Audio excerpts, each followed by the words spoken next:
is theory? Theory are ways of knowing about the world. It is an organized way of knowing the world. It also guides us in making decisions and taking actions. For example, communication studies, history and politics have long traditions. Theories of communication also help us become more competent and adaptive.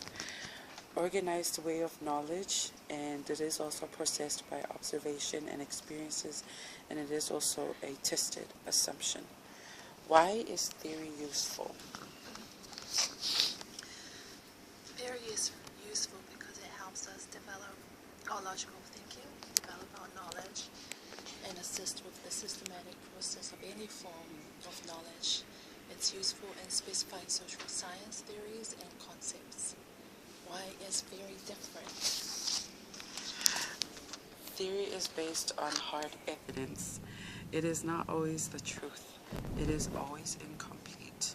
Theory can be structural depending on the concepts or methods or approach one takes to find a solution.